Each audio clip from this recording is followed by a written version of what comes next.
Hello tout le monde, j'espère que vous passez un bon début de semaine. Pour ma part, la semaine dernière, c'était pas terrible parce que j'étais malade. J'ai été très peu actif également sur Instagram. J'espère en tout cas que ça s'entendra pas trop à ma voix parce que je suis encore un petit peu en phase de récupération. Mais bref, j'ai quand même voulu vous proposer une vidéo comme chaque semaine et j'espère que ça vous apportera un petit plus pour cibler les bonnes zones d'intérêt. Alors, j'avais déjà fait une vidéo pour déterminer les bonnes zones d'intérêt sur lesquelles vous pouvez essayer de prendre une position. Mais je vois encore que pour une majorité d'entre vous qui m'envoyaient des screenshots, donc des captures d'écran de vos trades, que vous avez encore pas mal de peine, de difficultés à bien identifier les bonnes zones. Donc je me suis dit que j'allais essayer de vous expliquer le plus simplement possible quels sont les critères fondamentaux que moi j'utilise et que vous devez donc prendre en compte avant d'envisager la possibilité de prendre un trade si vous voulez augmenter vos chances de réussite. Donc j'aimerais vraiment que vous puissiez noter ces critères quelque part, ça peut être dans un document Word, un cahier, une feuille, peu importe, et que vous contrôliez à chaque fois si oui ou non vous avez bien ces critères avant d'entrer en position. On va passer rapidement l'intro et je vous en parle juste après.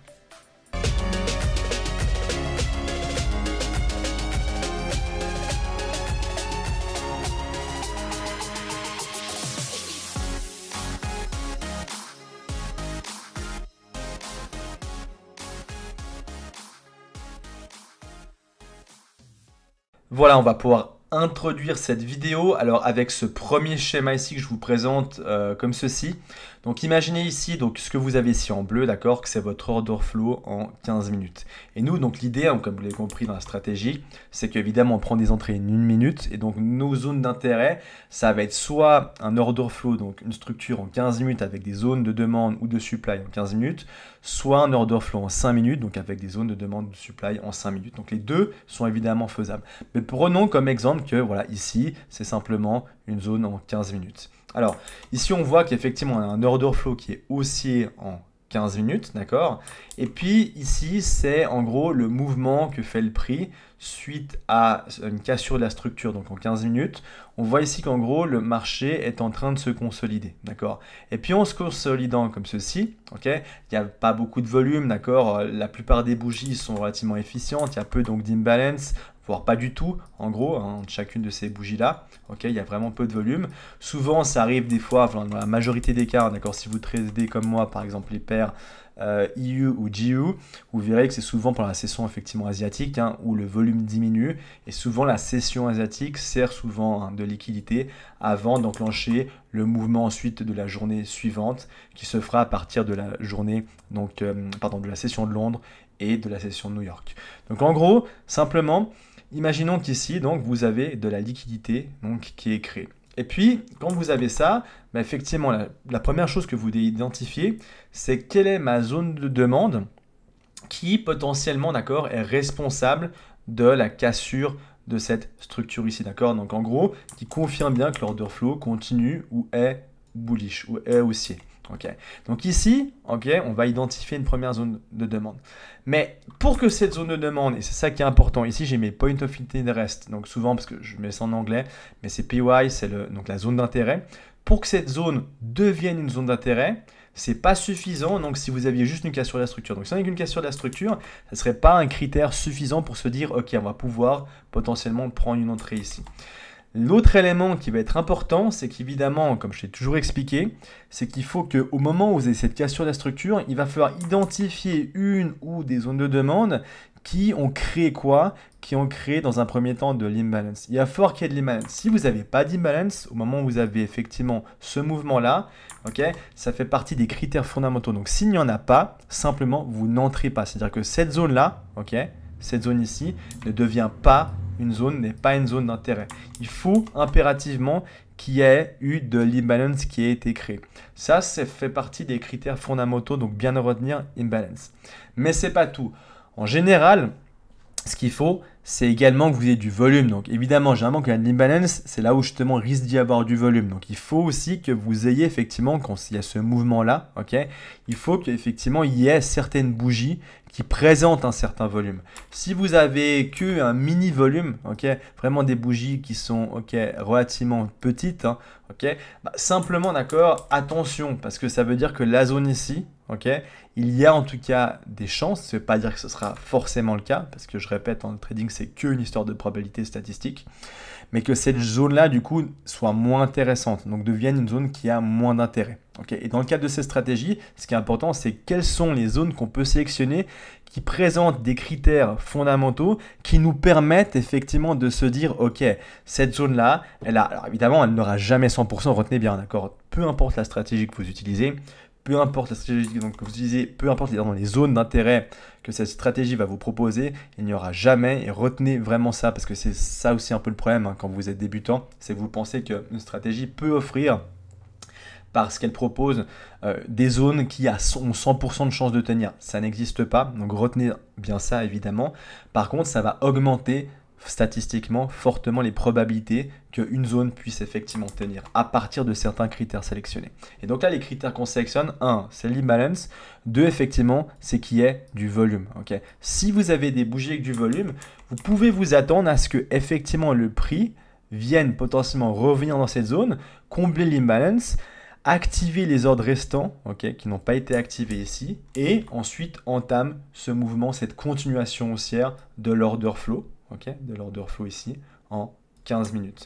Mais ce qui est important à comprendre, c'est que si vous avez du volume, c'est un autre critère fondamental qui va vous donner plus d'assurance, pas de garantie à 100% à nouveau, que cette zone-là, de bien une zone d'intérêt, c'est-à-dire qu'en gros c'est une zone qui va nous permettre de se dire ok, c'est sur cette zone de demande, dans le cas d'un order flow haussier, où on va pouvoir possiblement envisager effectivement une entrée ensuite en passant en 1 minute. Donc imbalance, volume, deuxième critère. Troisième critère, liquidité. Et j'ai souvent insisté dessus, notamment souvent par des exemples. À chaque fois que je vous présente souvent des graphiques, j'insiste souvent dessus, c'est que pour qu'une zone puisse tenir, il va souvent falloir qu'il y ait besoin d'un effet de liquidation, d'accord? Que des ordres ici, comme ceci, ceci soient collectés, donc soient liquidés, que les positions restantes ici soient liquidées, de personnes qui auraient pris, ou des institutions, peu importe, qui auraient pris des positions ici, avant effectivement que la zone, donc qui est une zone de demande évidemment juste en dessous, que cette zone-là soit activée et puisse ensuite entamer cette continuation haussière en 15 minutes ou en 5 minutes, peu importe. Mais il y a besoin d'un effet de liquidation. Si vous n'avez pas d'effet de liquidation, ça ne veut pas dire qu'évidemment la zone là, il y a des zones qui peuvent tenir évidemment, mais en tout cas ça va baisser considérablement la probabilité que du coup la zone ici, s'il n'y avait pas eu d'effet, d'accord, création de liquidité et puis liquidation ensuite, d'accord, c'est là où j'ai mis liquidity sweep, que cette zone puisse tenir. Donc tout simplement, attendez et vérifiez est-ce que, et ça vous pouvez souvent le voir quand vous êtes devant votre écran, qu'il est heure française, heure suisse, mais qu'il est admettons donc 7h, 8h du matin, vous faites votre analyse, regardez si pendant la session notamment asiatique, est-ce qu'il y a de la liquidité qui a été formée vers le haut, vers le bas, peu importe donc si l'order flow est haussier ou baissier, mais admettons dans le cas où vous êtes dans un order flow en 15 qui est haussier, regardez est-ce qu'il y a de la liquidité, s'il y a de la liquidité, regardez effectivement s'il y a une zone de demande pour laquelle on a de l'imbalance, on a un peu de volume, ça ne veut pas dire qu'il y a besoin d'énormément de volume, mais plus vous en avez, plus ça vous donne de garantie en termes de critères que la zone va pouvoir tenir. Et si vous avez comme troisième critère de la liquidité qui est créée juste au-dessus d'une zone de demande, alors à ce moment-là, vous avez effectivement 1, 2, 3, et ces 3 critères vont vous permettre de vous dire, ok, la zone que j'ai identifiée de demande devient effectivement une zone d'intérêt. Ça veut dire que ce n'est pas une zone qui a 100% de chance de tenir, parce que ça n'existe pas en trading. Par contre, ça veut dire que c'est une zone qui mérite votre intérêt et qui mérite qu'effectivement vous descendiez en unité de temps 1 minute et vous vous intéressez ensuite au comportement et à la structure du prix en 1 minute pour voir si effectivement, vous pouvez potentiellement prendre une entrée envisagée. Mais si vous n'avez pas ces 3 critères, attention, vous savez que votre zone, perd statistiquement, en tout cas, pas mal de chances qu'elle puisse tenir et donc effectivement vous vous fassiez liquider si vous cherchez à prendre une position ici. Donc retenez bien, zone de demande qui est créée un minimum quelque chose évidemment sur le prix. Ça peut être, on va voir, juste un peu en bas, parce qu'après je vous présenterai un autre exemple, une zone extrême, une zone décisionnelle en termes de demande, on va voir évidemment ce que c'est, même si on a déjà parlé dans d'autres vidéos, donc qui est potentiellement en tout cas entamer quelque chose sur la structure, et après effectivement, 3 critères idéaux, 1, donc imbalance, 2, volume, 3, liquidité juste au-dessus de notre zone ici de demande. Vous avez ça, vous savez que vous pouvez envisager un trade. Maintenant, si vous faites stop loss, c'est pas grave parce qu'à nouveau, la probabilité que cette zone puisse tenir n'est pas garantie à 100%, mais ça mérite que vous essayiez effectivement de tenter d'envisager une entrée ici en longue. Voilà donc le deuxième schéma, donc un schéma en fait qui est relativement similaire finalement à ce que je vous ai présenté ici, mais il peut parfois arriver que effectivement vous vous trouviez avec deux zones potentiellement d'intérêt. Donc ici c'est la même logique, hein, ok, order flow ici en 15 minutes, on est haussier, donc c'est exactement la même chose. Hein. Ce mouvement-là, effectivement, a créé quoi?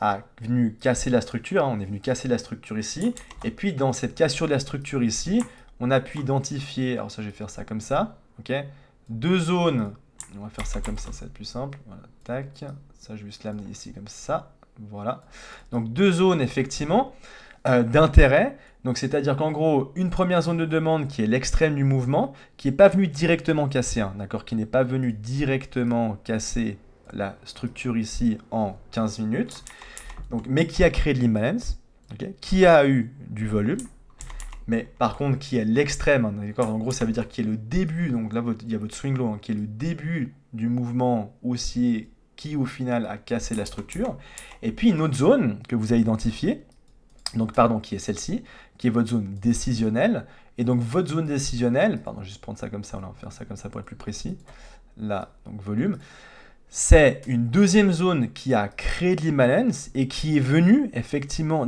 directement, donc qui est directement à l'origine de la cassure de cette structure en 15 minutes et qui a eu aussi effectivement un peu de volume ou beaucoup de volume. Et dans ces deux cas-là, eh bien, vous pouvez effectivement identifier deux zones d'intérêt, une zone extrême, qui est notre point of interest 2, donc zone d'intérêt numéro 2, et zone décisionnelle, donc qui est directement à l'origine de la cassure de cette structure en 15 minutes, qui a créé de l'imbalance, qui a créé du volume, et donc qui est votre zone d'intérêt ici numéro 1. Donc dans l'ordre, vous allez effectivement avoir quoi?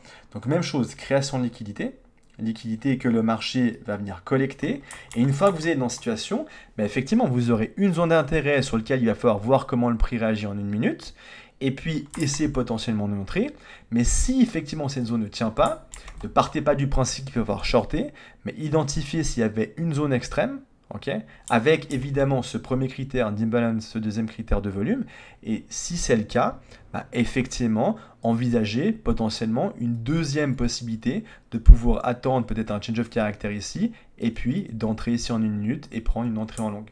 Donc là, dans ce cas présent, vous pouvez très bien toujours avoir une zone de décision, une zone extrême, et puis effectivement se dire, ok, bon, première zone d'intérêt, elle est valable, et deuxième zone d'intérêt, ou également valable. C'est-à-dire qu'en gros, la collecte de liquidité pourrait très bien ne pas être suffisante, et puis en fait, le prix va venir remonter un petit peu, liquider peut-être ceux qui ont essayé de prendre une entrée ici, donc cette zone de demande ne va pas tenir, et puis avec un autre effet de liquidation, enfin réagir sur la zone finalement extrême. Okay. Et ce genre de schéma, vous verrez, ça arrive très souvent, vous avez une zone décisionnelle, parfois elle tient, parfois elle ne tient pas, et si elle ne tient pas, souvent vous aurez une réaction sur la zone extrême, à condition évidemment que l'order flow ne tout à coup change pas. Et ça, tout dépend de est-ce que vous allez rentrer dans une phase de retracement ou de continuation, hein, en fonction de comment se comporte le price action en 4 heures. Donc, voilà un petit peu juste pour vous expliquer les critères essentiels et que vous pouvez avoir évidemment plusieurs zones d'intérêt, mais que ces zones d'intérêt doivent toujours revenir avec les mêmes critères, imbalance, volume, ok, qui est effectivement quelque chose qui se passe sur la structure, ça nécessairement. Et puis, dernier critère important, liquidité. Et savoir que effectivement, dans ce deuxième cas de figure, parfois la zone de décision ne tient pas, va également servir, je vais faire ça comme ça, de liquidité pour finalement la zone extrême, donc il va y avoir collecte de liquidité, mais ce n'est pas suffisant. Deuxième collectabilité, donc deuxième effet de liquidation, ok.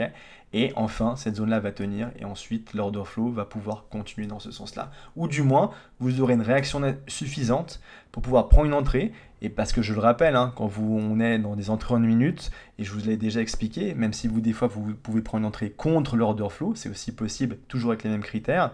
Ça, on en reviendra probablement dans une autre vidéo.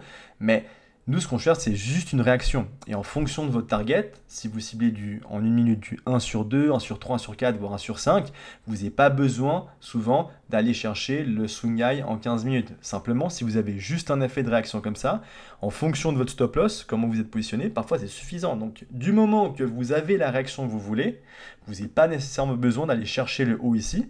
Évidemment, dans l'idéal, c'est bien. Si vous, par exemple, vous prenez un profit partiel, par exemple, de 50 ou 80%, puis vous laissez le reste en continuer jusqu'au swing high, c'est possible, évidemment. Mais nous, ce qu'on cherche dans la stratégie, c'est juste obtenir une réaction suffisante pour pouvoir prendre un profit à 1 sur 3, 1 sur 4, 1 sur 5, d'une manière générale. Donc, du moment qu'on a une réaction, c'est une zone d'intérêt qui est tout à fait valable. Parce qu'en une minute, c'est largement suffisant pour pouvoir déjà avoir un RR largement élevé et prendre des profits largement suffisants.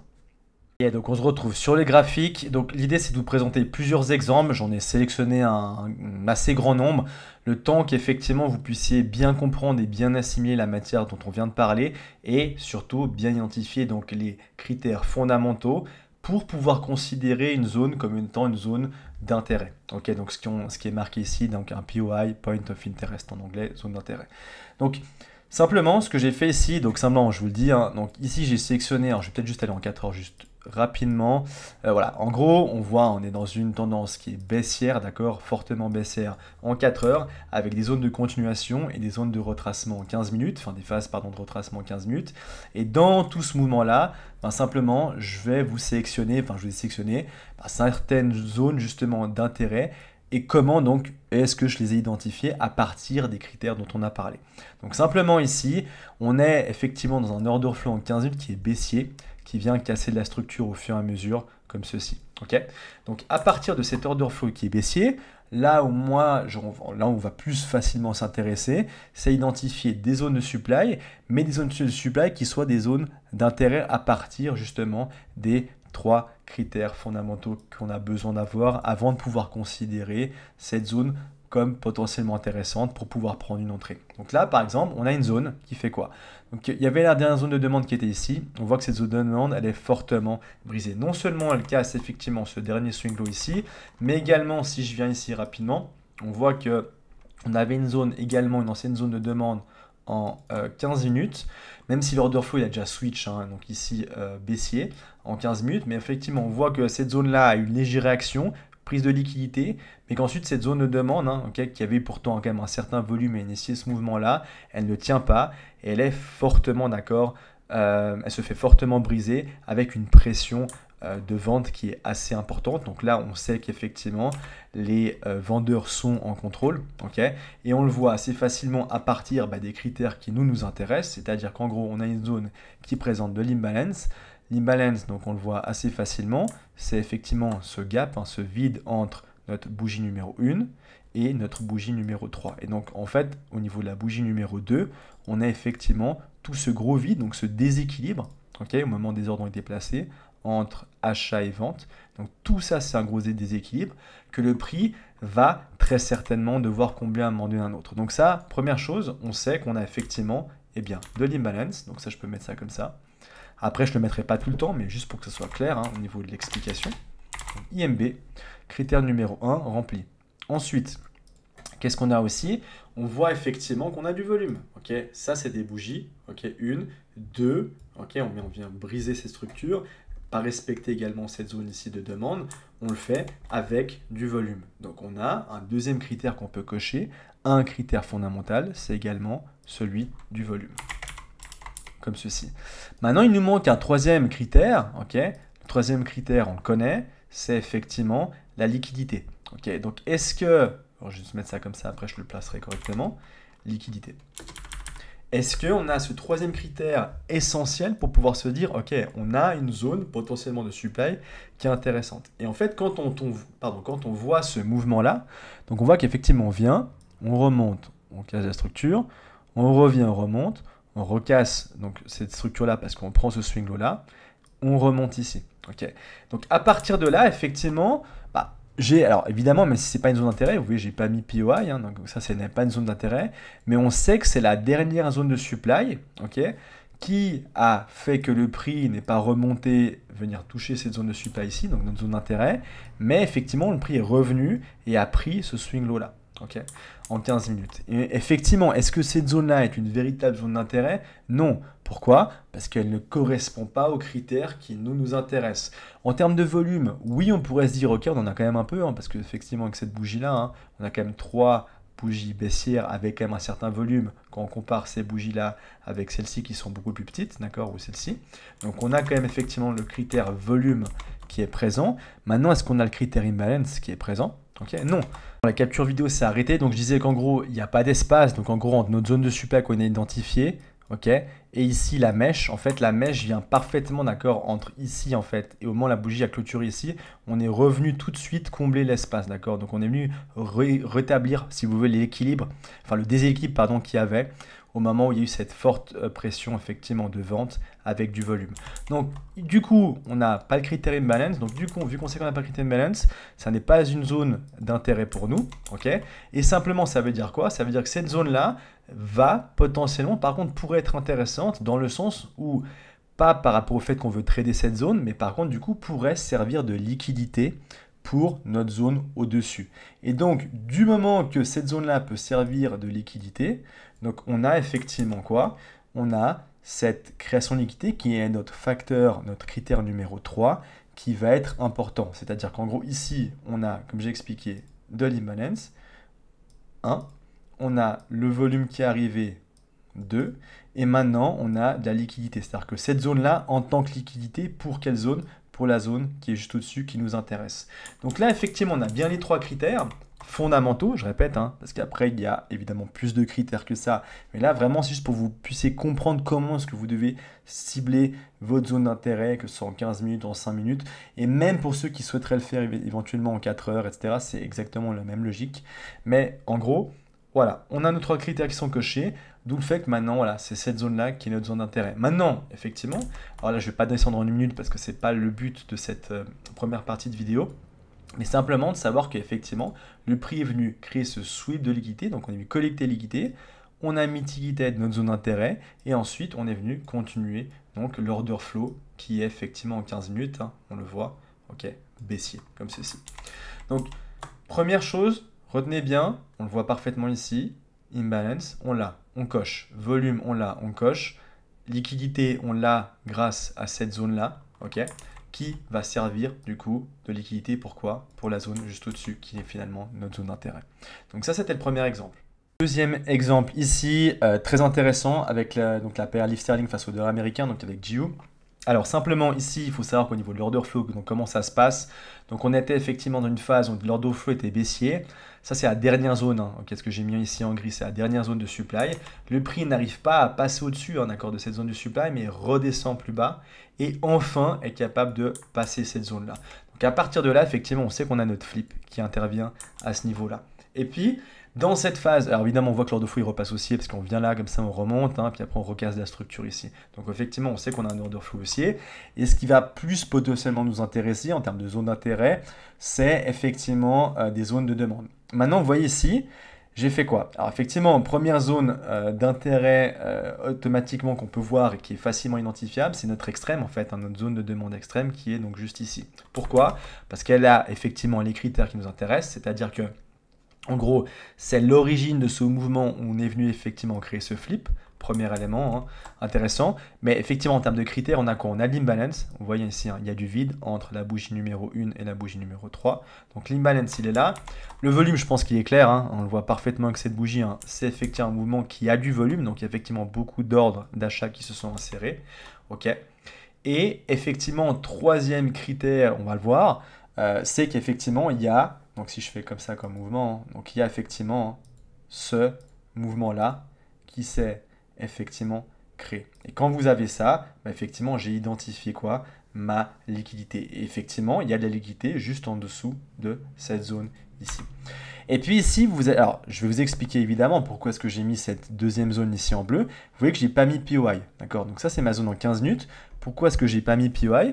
parce que effectivement, on a du volume, on est venu casser directement cette zone de supply, très bien, mais maintenant, il y a un critère qui, en tout cas pour cette zone en 15 minutes, ne joue pas, c'est effectivement qu'il n'y a pas d'imbalance. Est-ce qu'on voit d'imbalance? Non, d'accord, on voit qu'une fois qu'on est venu casser ici la structure, ici, donc notre zone de supply, en 15 minutes, avec effectivement du volume, le prix est venu tout de suite, d'accord, reprendre des ordres, combler cet imbalance-là, d'accord, venir rétablir, rééquilibrer le prix.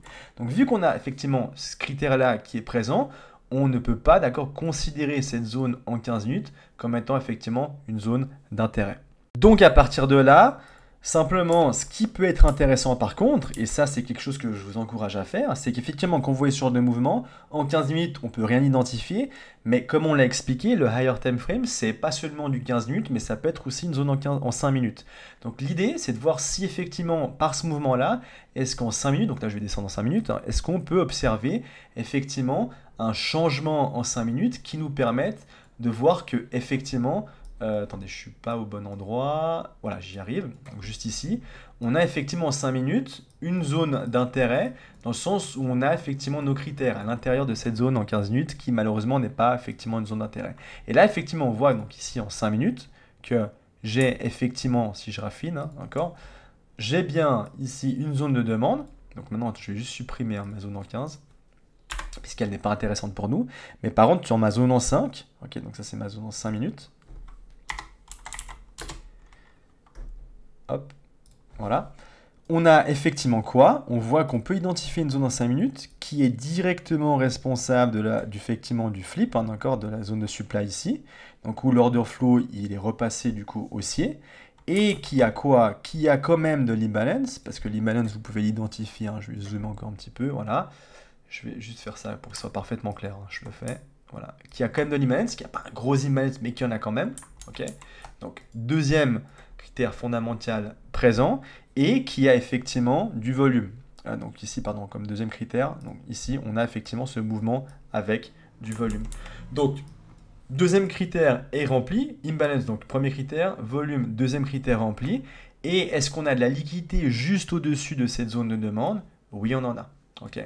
Donc effectivement, si vous devez considérer effectivement deux zones d'intérêt, il y aurait effectivement cette zone en 5 minutes qu'on doit effectivement, on doit avoir un œil dessus et également notre extrême. Alors effectivement, après en termes de mouvement de prix, qu'est-ce qu'on voit?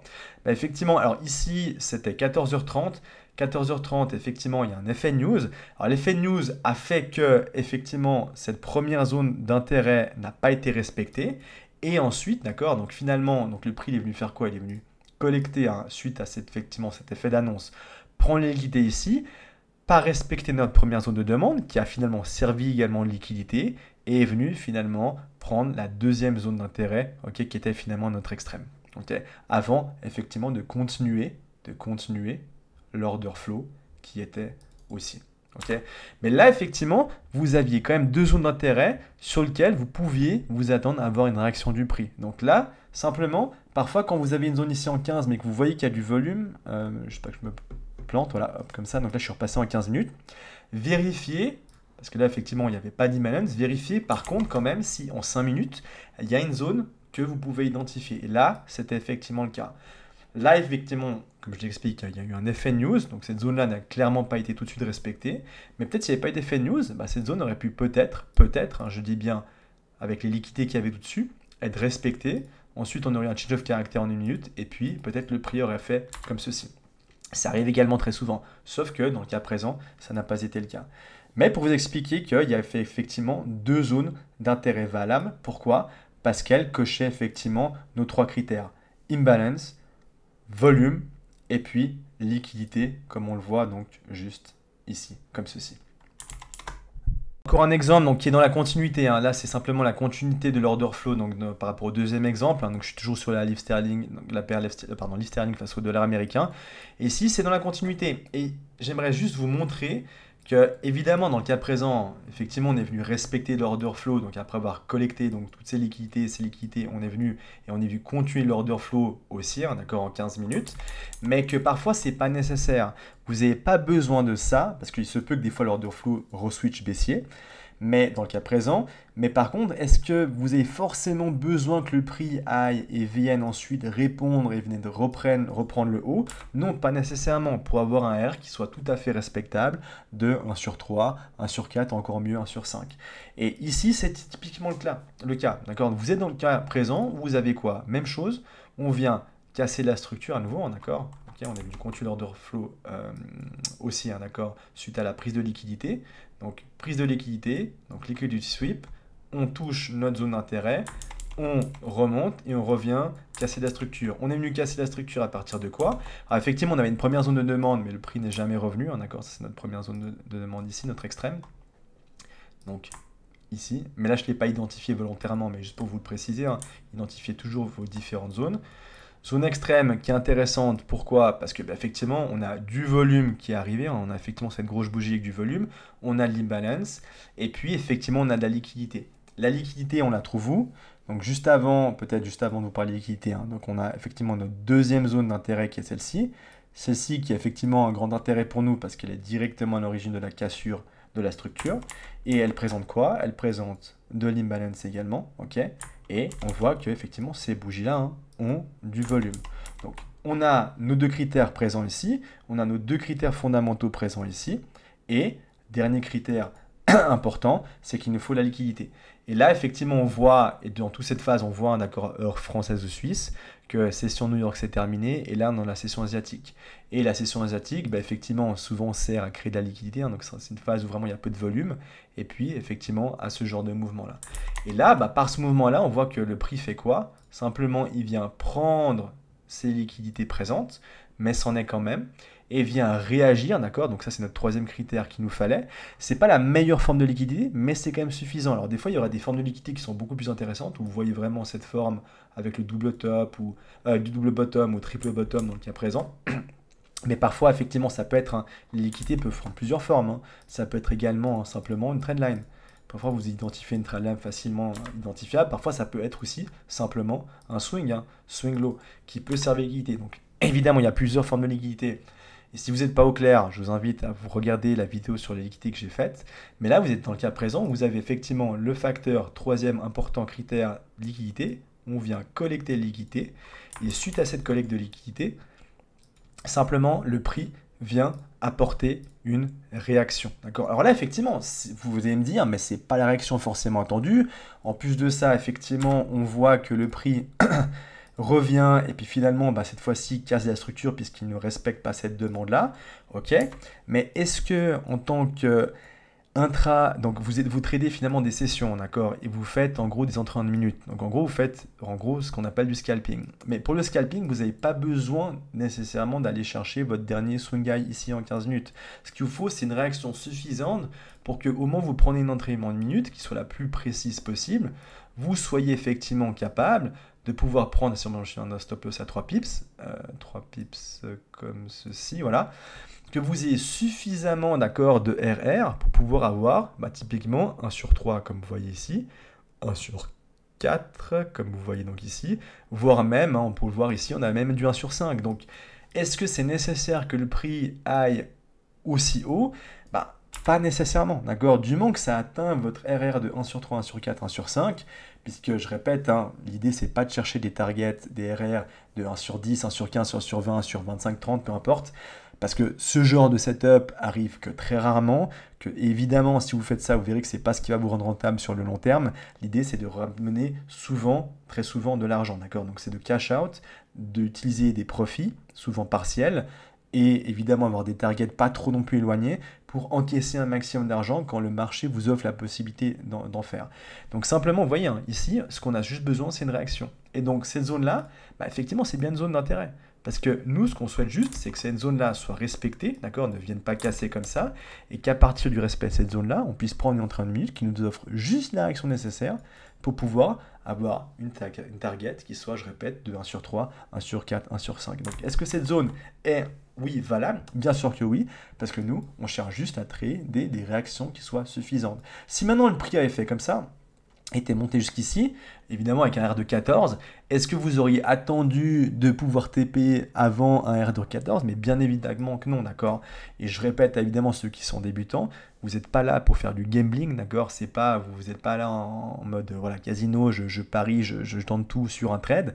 C'est pas ça le trading. C'est être capable évidemment de prendre des profits là où il faut les prendre, c'est-à-dire à ces niveaux-là, à ces niveaux-là, à ces niveaux-là, et d'avoir globalement pris la totalité de vos profits au cas où justement le marché se retournerait. Parce que, je répète, ce genre de situation-là, vous avez des R de 1 sur 15, 1 sur 15, R de 20, 25, ça n'arrivera, mais peut-être qu'une fois dans le mois. Et éventuellement, si vous avez eu la chance de pouvoir prendre ce genre de trade. Mais avant, évidemment, prenez des profits partiels pour toujours avoir la possibilité d'emmagasiner de l'argent.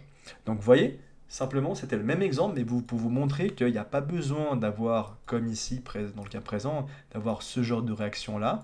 Et ça ne vous empêche pas qu'avec une réaction plus petite, ok, mais du fait qu'on avait effectivement nos critères, je répète, hein, ici, donc sur cette zone d'intérêt ici, imbalance, volume, liquidité, liquidation, ok, donc c'est bon, on a nos 3 critères, il y a eu la liquidation, il y a notre volume, il y a de l'imbalance, et donc à partir de là, je vais pouvoir m'insérer en 1 minute, donc là, je ne vais pas le faire là maintenant, mais simplement, et j'y reviendrai hein, sur la partie de minute dans une deuxième partie de vidéo, mais simplement pour vous montrer qu'il y a cette possibilité, évidemment, de pouvoir largement prendre une entrée.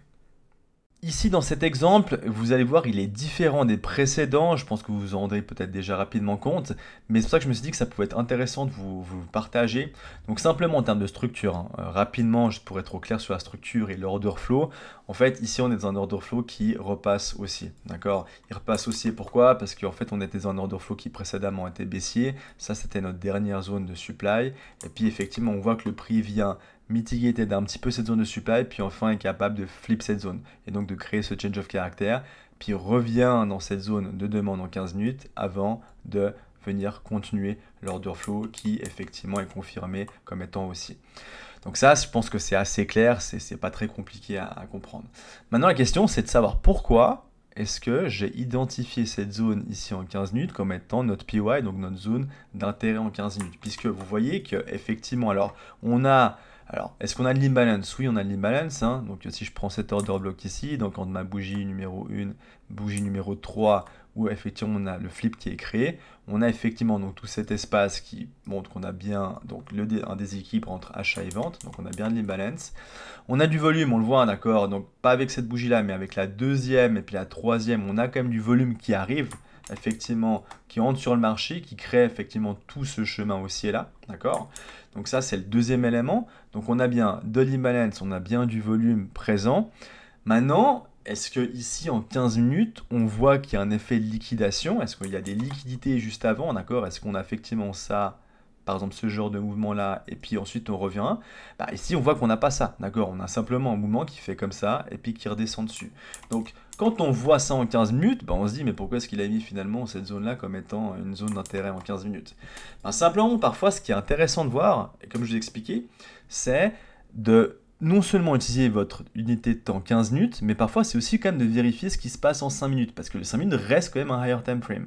Donc, si simplement je descends maintenant en 5 minutes, et vous allez rapidement vous en rendre compte, mais en 5 minutes, qu'est-ce que vous observez? Vous observez typiquement ce genre de mouvement. Donc, vous avez votre chemin haussier, on vient casser la structure, on descend, on remonte un peu, on descend, on remonte un peu, on descend et on remonte un peu. Et en créant ça, d'accord, on crée effectivement en 5 minutes de la liquidité. Donc effectivement, quand on a ce mouvement-là, et on le voit hein, tout de suite quand effectivement on vient prendre ici ce bas, on prend le deuxième, on prend le troisième, on a effectivement bien cette bougie, hein, d'accord, qui vient collecter toutes les liquidités.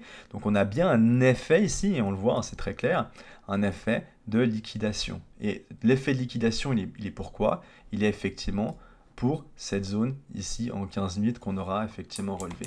Donc là, effectivement, en 15 minutes, c'est pas quelque chose qui se voyait, mais en 5 minutes, on voit bien effectivement qu'il y a tout cette collecte de liquidité, hein, donc là, je vais mettre liquidity sweep, ça comme ça, qui est bien présent. Donc il y a bien l'effet de liquidation pour ma zone que j'ai identifiée ici en 15 minutes. Alors, effectivement, si maintenant on se place en 15 minutes, ce qui est intéressant à voir, c'est effectivement, notre zone de demande en 15 minutes.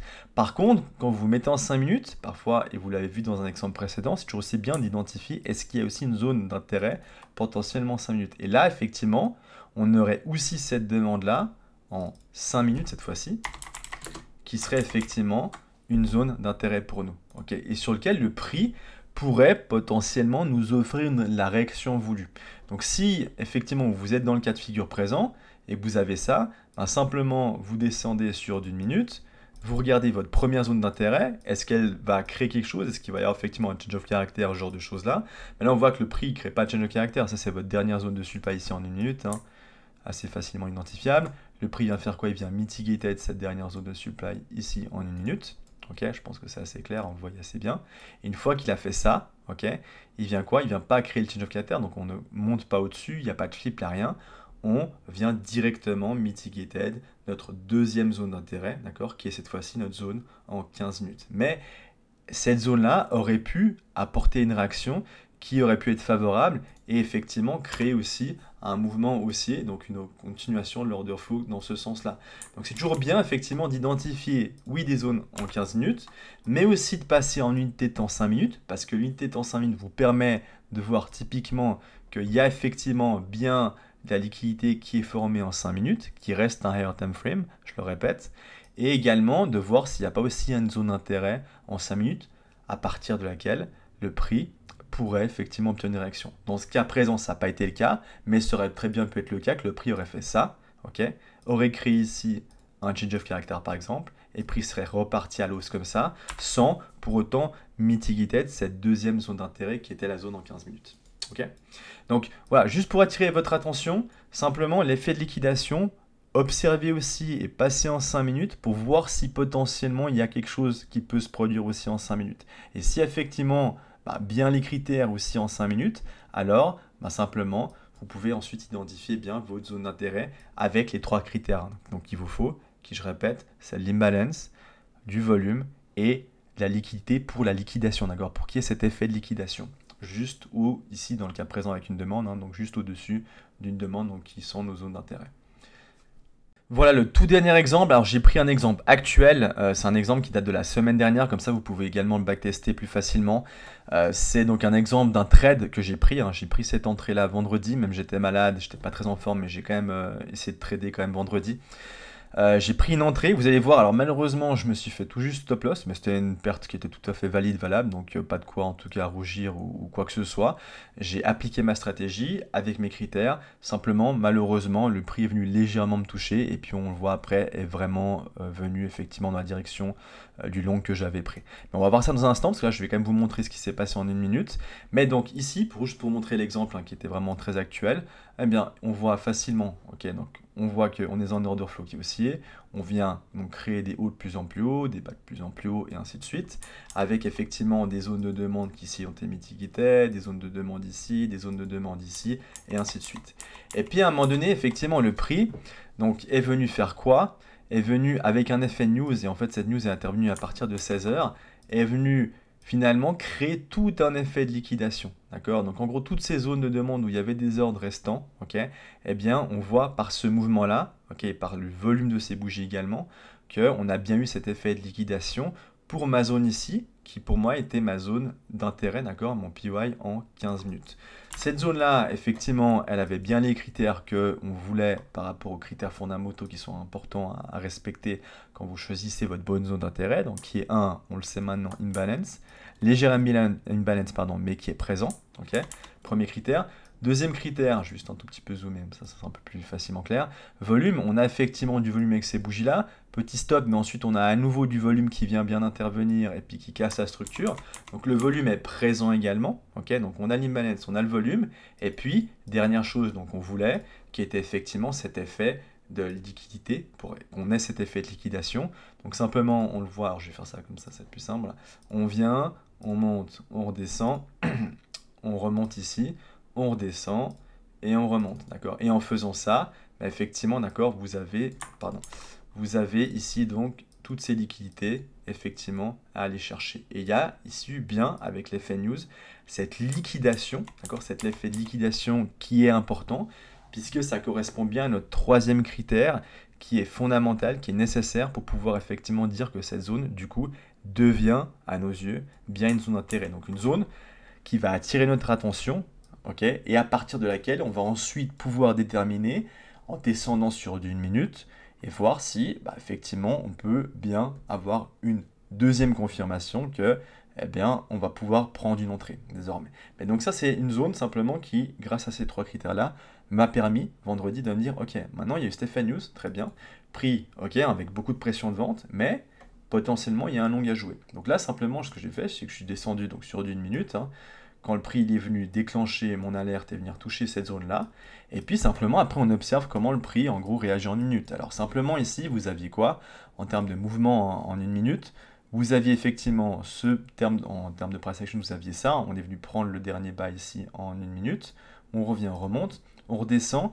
Là, vous avez ce qu'on appelle une inside bar, d'accord? C'est-à-dire que c'est une barre qui est prise, vous voyez, à l'intérieur de cette grande barre ici, de cette grande bougie, pardon. Et en gros, quand vous avez une inside bar, c'est une zone de supply qui est également, qu'on peut considérer comme de la structure. Ça, c'est quelque chose que je reviendrai une prochaine fois pour la partie un petit peu plus technique. Et simplement, ensuite, vous avez eu ce mouvement-là. Et on voit qu'effectivement, au niveau de ce mouvement-là, je vais y arriver, en fait, il y a plusieurs zones de supply qui ont été prises. Il y a cette zone-là, il y a cette zone ici de supply, il y a finalement même cette zone de supply là, et il y a même encore cette zone de supply ici. Donc en fait, effectivement, on a eu, si vous voulez, plusieurs, en gros, change of character, hein, à ce niveau-là. Donc ça, c'est une zone de supply. Moi, si j'avais déjà ça, ça m'aurait suffi, hein. Ok, tout simplement, parce que dès que j'ai mon change of character, c'est suffisant. Mais on voit qu'effectivement, donc cette zone de supply a aussi été prise. Ok, donc on voit en une minute, c'est facile, hein. Il y a suffisamment de pression d'achat qui montre qu'effectivement, on est en train de prendre en gros toutes ces zones de supply.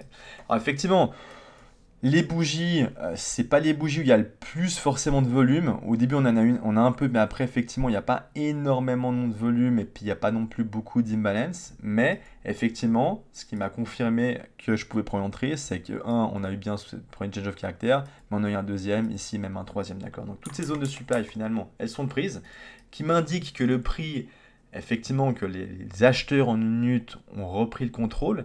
Et maintenant, il fallait effectivement que je détermine quelle était ma zone à partir de laquelle je pouvais prendre une entrée. Simplement, moi, je n'ai pas cherché plus loin. À partir de là, j'ai simplement pris ma zone extrême. Et en gros, ici, et pareil, ça, je reviendrai dessus parce que je sais que c'est une question que vous aviez. Donc là, par exemple, vous allez dire, mais pourquoi tu prends la mèche? Alors, première chose, hein, de toute façon, vous ne prenez pas le corps de la bougie parce que vous voyez qu'il n'y a pas du tout d'imbalance, rien du tout. La mèche, on le verra pourquoi je le prends, mais je ne vais pas là le détailler, c'est pas le but de cette vidéo. Mais effectivement, si je prends la mèche, hein, d'ailleurs il faut prendre la mèche dans ce cas présent comme order block, vous avez bien de l'imbalance. Alors simplement l'imbalance, sachez que quand vous faites ça, votre imbalance, en fait il se compte comme ça. Mais je reviendrai plus en détail dans une prochaine vidéo, c'est entre ici, d'accord, la fin de cette mèche, et puis ici en gros, d'accord, le bas ici de la mèche, en gros de la deuxième bougie. Et vous comptez votre imbalance à ce niveau-là. Okay, donc là, effectivement, il y a de l'imbalance.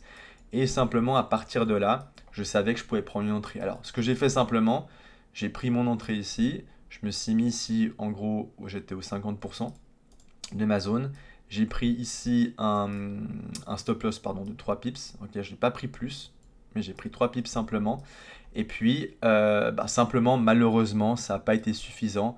Alors, évidemment, effectivement, hein, j'aurais pu donc largement avoir mon R de 1, 3, 4, 5, et même, finalement plus, hein, vous voyez, hein, si vous voyez l'amplitude de mouvement, vous aurez pu même aller chercher du 1 sur 10 avec, évidemment, pas attendre que vous ayez 1 sur 10 en termes de profit, mais prendre des profits partiels à 1 sur 3, 1 sur 5, 1 sur 8, etc. Mais simplement, voilà, c'est pas grave, je me suis fait toucher pour peu, ça arrive, c'est comme ça. C'est pas la première fois et ni la dernière, mais voilà, sachez simplement que voilà, c'est quelque chose qui s'est produit vendredi. Du coup, ça a été une perte, évidemment, mais une perte, simplement, je dis des fois, il faut être fier de ces pertes aussi, parce que du moment que vous avez bien compris votre stratégie, vous avez bien compris les intentions du prix, vous avez réagi, hein, d'accord, parce que le but, c'est pas de prédire l'avenir, mais c'est de réagir, et en fonction de cette réaction, d'accord, parce que là, j'ai attendu que le prix vienne réagir en une minute, m'apporte des confirmations sur la direction du prix, ensuite, j'ai pris mon entrée, Et puis simplement, j'ai pris mon stop loss en gros de 3 pips, ce qui normalement devait venir couvrir. Pourquoi j'ai pris 3 pips et pas 3,5? Ben, simplement parce qu'on voit que ici, d'accord, moi j'aime bien couvrir en fait, et je reviendrai dans tout ce qui est gestion du risque. J'aime bien couvrir en fait, si vous voulez, que ça prenne, si vous voulez, 2 fois ma zone. Du moment que ça prend 2 fois ma zone, donc ça c'est pas ma première zone officielle, il faut que ça vienne couvrir une deuxième fois ma zone. Du moment que mon stop loss couvre 2 fois ma zone, d'après ce que j'ai backtesté, donc par rapport à mes statistiques à moi, je sais que c'est suffisant normalement pour que je puisse pas me faire stop loss. Ok, donc c'est pour ça que j'ai pris 3 pips et pas 3,5. J'ai pris 3,5, ok, je me serais normalement, je pense, pas fait sortir, mais là effectivement, bah, simplement ça venait couvrir, donc c'est pour ça que j'ai pris 3 pips et non pas 3,5. Bah, malheureusement, dans le cas présent, l'issue du trade, c'est que le prix n'a pas touché, donc on voit il apporte une réaction, mais est venu encore liquider un petit peu plus bas avant de repartir vers le haut. Et puis bah, simplement, j'étais tout juste à envoyer mon entrée, elle s'est passée tout juste, normalement à 17h je ne prends plus d'entrée, parce que moi c'est la fin de session et c'est à partir de là que ça s'arrête pour moi ma session de trading, mais simplement bah, le prix est venu toucher, ok, j'étais parti, et puis bah, malheureusement le prix aurait pu faire ça, mais sauf que l'issue d'un trade, bah, malheureusement c'est quelque chose d'incertain, vous ne pouvez pas connaître la distribution et l'issue du trade en question, et la distribution entre vos pertes et vos gains est quelque chose de totalement aléatoire, chaque trade est unique, d'accord, donc il n'y a jamais 100% de chance que ça puisse tenir, et on le voit ici, ça n'a pas tenu dans un premier temps, c'est revenu vers plus bas avant de repartir. Eh bien simplement, voilà, ça m'a touché un petit peu, une perte, c'est pas grave, pourtant le raisonnement est tout ce qui suit, hein, donc était bon, les critères étaient parfaitement respectés par rapport à la stratégie, et simplement voilà, on a pris une petite perte, et puis c'est pas grave, on passe à autre chose. Voilà, c'était juste pour vous montrer en fait, bah voilà, hein, aussi concrètement, hein, quand vous pouvez prendre directement une entrée en 1 minute, comment un petit peu réagir. Je reviendrai hein, sur les entrées en 1 minute, parce que vous verrez qu'il y a donc une autre façon encore de déterminer une zone d'intérêt, mais j'y reviendrai parce que c'est souvent des choses qui doivent se passer du coup en 1 minute, et c'est pas forcément quelque chose que vous allez voir directement sur du 15 minutes ou du 5 minutes. Mais ça fera l'objet d'une prochaine vidéo, donc tout prochainement. Je vous souhaite une très bonne semaine, et puis je vous dis à tout bientôt. N'hésitez pas à liker, à commenter la vidéo, et évidemment à vous abonner. À tout bientôt.